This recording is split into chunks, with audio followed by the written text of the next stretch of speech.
Hello, this is Roz, and today it's my turn to be in the hot seat for Ask the Admin. So the first question I got was from my fellow admin Brandy, who says, how did you get to be so awesome? Well, I guess it's genetics. I mean, look at my daughter, she's awesome, so it must be something heredity or something along those lines. Then the next question was from Jenny, who is also one of the admins here, the Pagan Mama, and she says, how awesome is Malta? Now, Malta is where I'm from, and for those of you who aren't familiar with it, it's a tiny island that's located south to Sicily, and it's pretty much in the middle of the Mediterranean Sea. It really is tiny. If you look at the world map, you will see the word Malta appear larger than the actual dot representing the island. Malta is pretty awesome actually. It's especially an interesting place for a holiday. Over here we've got lots and lots of history, dating from prehistoric times up until modern day history, as in the 60s, 70s. One interesting fact is that there are lots of goddess temples on the island. Just to mention one, there is one temple called Hajar-Im, which is actually older than Stonehenge. Stonehenge is thought to be built anywhere between 3000 BC to 2000 BC, whereas Hajar-Im was built between 3600 BC to 3200 BC. So pretty ancient. There's lots of beaches. If you're the beachy type, I'm not really that fond of swimming and what have you.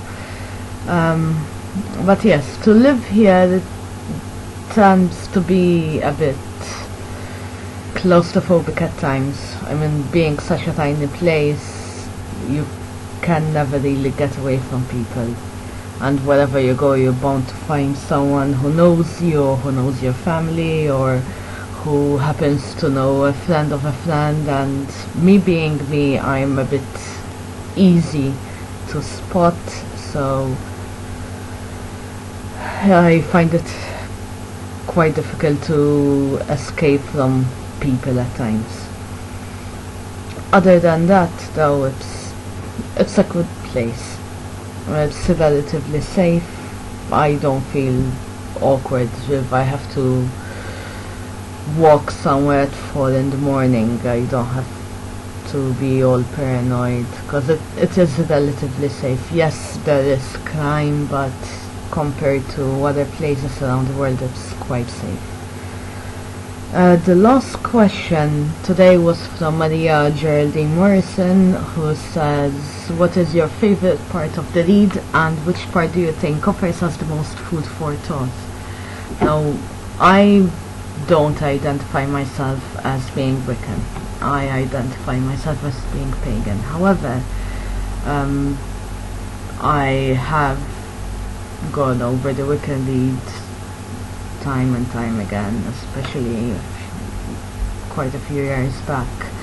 As the favorite part, I think it would be this, and I quote, 9 woods in the cauldron go, burn them fast and burn them slow. Birch in the fire goes to represent what the lady knows. Oak in the forest towers with might, in the fire it brings the gods in sight. Rowan is a tree of power, causing life and magic to flower. Willows at the waterside stand ready to help us to the summerland. Hawthorn is burned to purify and to draw fairy to your eye. Hazel, the tree of wisdom and learning, adds its strength to the bright fire burning. White are the flowers of apple tree that brings us fruits of fertility. Grapes grow upon the vine, giving us both joy and wine. Fir does mark the evergreen to represent immortality seen. Elder is the lady's tree, burn it not, or cursed you'll be. That, I think, is my favorite part of the read, because it's actually, it's tree lore. A lot of people are focused on herbs, but I find the trees as being equally as interesting. So that is why that is my favorite part. As the food for thought section, I think the one that makes me think the most, like to ponder it over and over again, is at the very beginning, which is the line that says, "Live you must, and let to live, fairly take and fairly give." Now at first glance, it's like, okay, good, live and let live, whatever you take, give something back in return.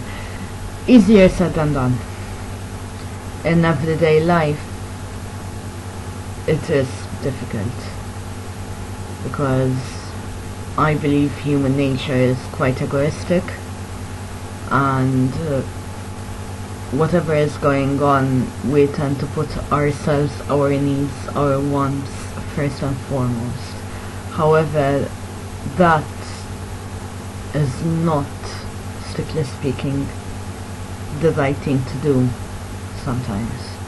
I mean, if you take something, then there needs to be a balance, basically.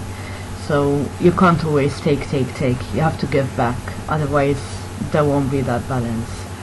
And everyone has an opinion, however we have to be careful not to impose our opinion on others. At the end of the day, there is such a thing as free will, so our own will should not be imposed on others, because that would be depriving them from their own free will, which, thinking of a magical example, I can think of love spells as being something that goes against the deed, because if you decide to cast a spell on someone, who is to say that if it does work and they do become attracted to you or even fall in love with you, who is to say that that is something that they actually wanted? At the end of the day, with that kind of spell, you always on the risk of doubting the relationship, doubting yourself, thinking things along the lines of, is this person with me because I cast a spell, or is he or she with me because they really want to be with me? So that is pretty much the downfall of that kind of magic. So yes, I hope that answers your questions, and I'll see you next time. Blessed be.